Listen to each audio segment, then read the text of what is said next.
Now let's go to Indonesia. So I don't know the extent to which you can tell the story publicly, but I understand when I read the chapter on Indonesia, it's really daunting. I mean, interesting story, but also daunting in the way that Tracey and her team were detained by Indonesian military in Denpasar. And if you could just summarize the story and what can we all learn about the dramatic event that you and your team experienced in Bali?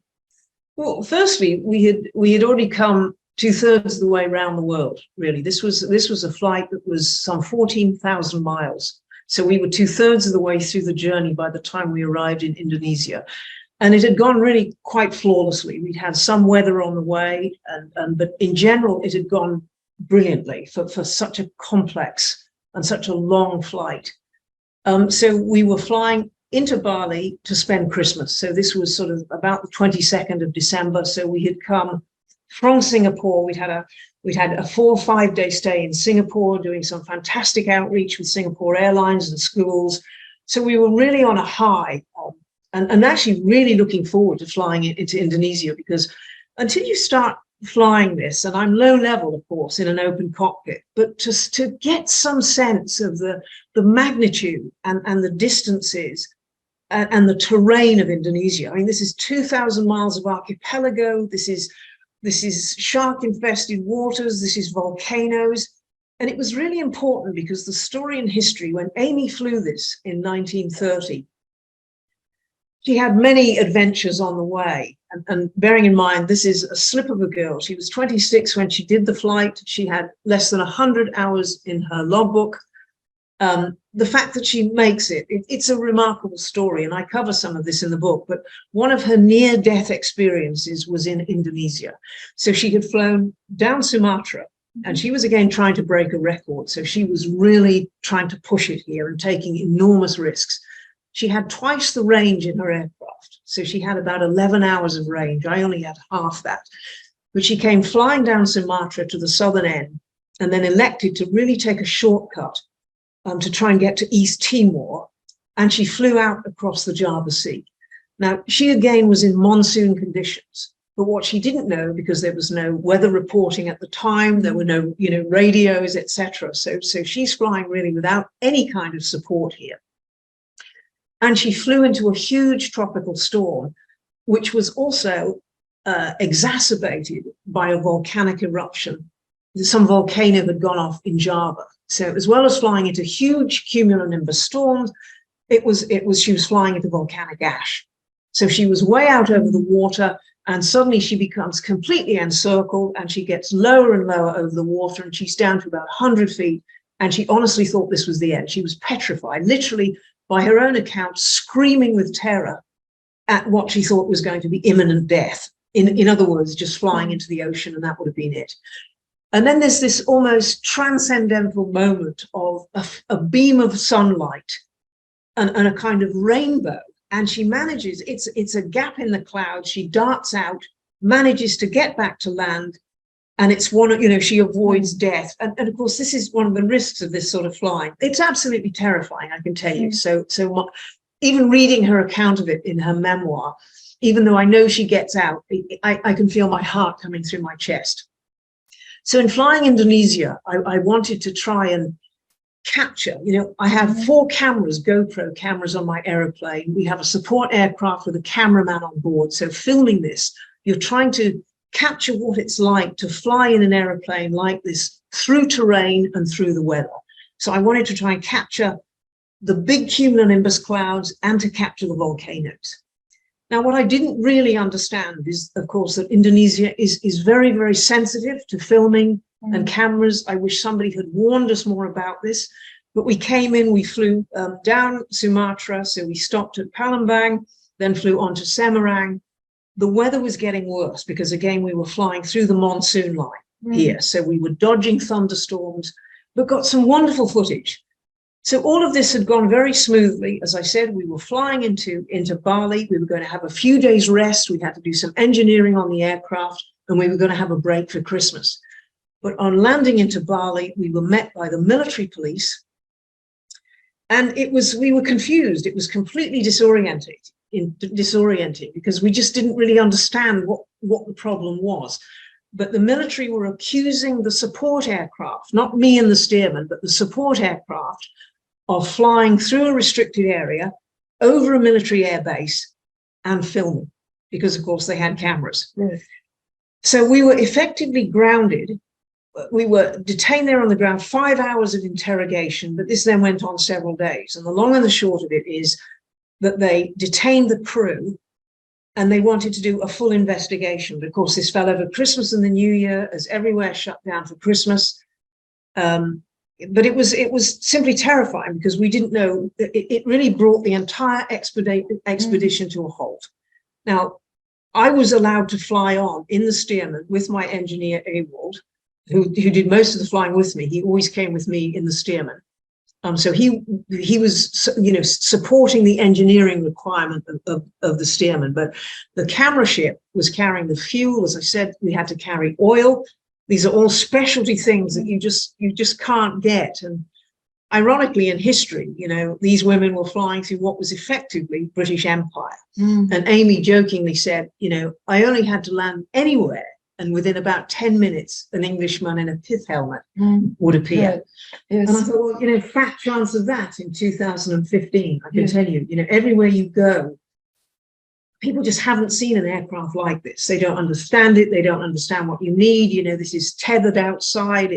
It's exposed to the elements. They do nothing to support you. And yet the cost, almost every time I would land, hundreds, thousands of dollars in fees, some of them arbitrary, just to land, to be there overnight, costs that just came up everywhere. And some of this is corruption. Some of it is just, it's people taking advantage, and you're totally at the mercy of this kind of bureaucracy and arbitrary cost.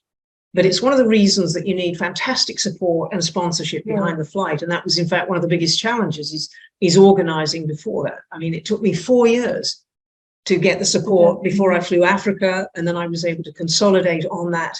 It took a year to then put together this expedition. But can I say, to resolve this Indonesian situation, I had to leave the crew in Bali while this was investigated. Just to compound the problem, the pilot became seriously ill. He caught dengue fever.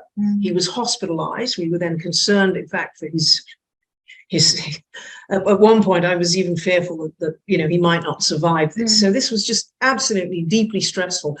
I pressed on in the Stearman with Ewald, but we were really hounded out of the country by the military. So we had to land we landed at once we took off on New Year's Eve. We flew several hundred miles to Wangapu. Again, we got fuel there, but we were actually putting motor fuel into the aircraft. So the fuel that we had brought, we could no longer use. Fortunately, the engine of the Stearman can tolerate motor fuel. But I then had an ocean crossing, 350 nautical miles of the Timor Sea. But it was unpleasant. They knew we had a big filming camera, and they were keen to pick that up. They wanted the camera. But we had to carry on filming. They'd already confiscated the GoPros.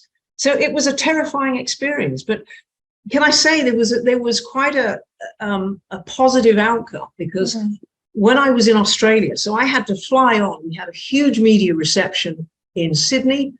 My priority was to get another 3,000 miles to Sydney here across Australia. So we were just going like the clappers. We'd lost a week in Indonesia. The crew were, in fact, detained for another 3 months. So that's how long this took to resolve. But I was allowed to go in the Stearman.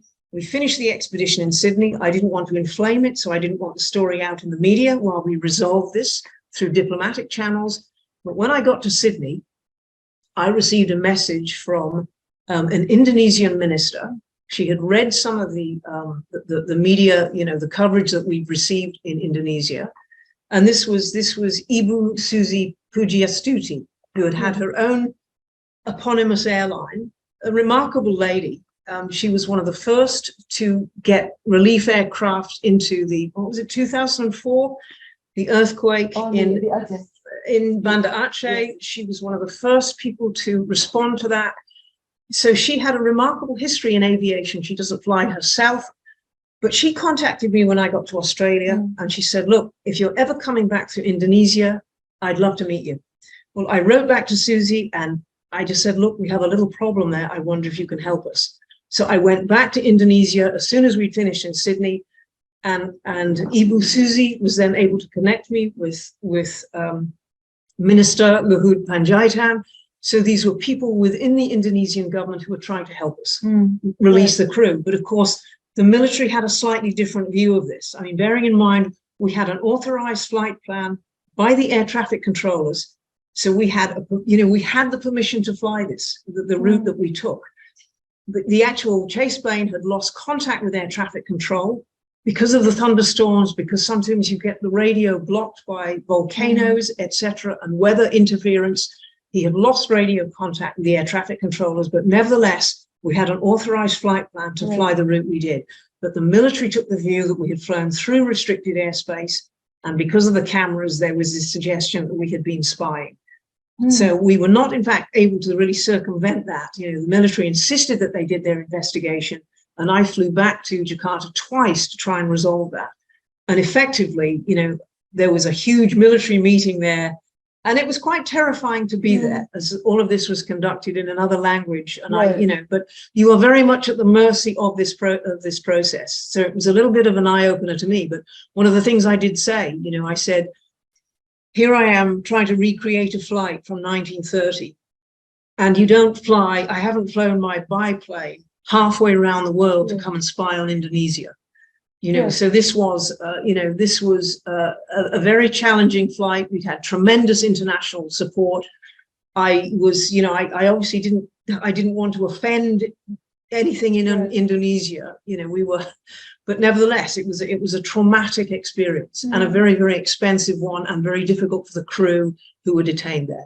Well, you are an absolute great storyteller. I feel like I'm in your plane and I'm flying with you with the wind and things. But I look forward for this book to be turned into a movie, so that we could, we all could actually see the scene. And actually you were seated in front of 30 military men and had to answer some questions. Well, we couldn't film that part, sadly, Mara. They wouldn't let me take a camera into what felt like a court martial. But we did get some wonderful footage, and we have just, in fact, finished the documentary in London. And my hope is that that will be broadcast globally this year to go with the book. So it has the same title, Bird. So we already did one documentary which went out. That was the Africa flight. That was screened by the BBC. So this is the second documentary, which is really the global flight. So it includes all of the story: Africa, the Australia flight, also America. I crashed in America, so there was all of that.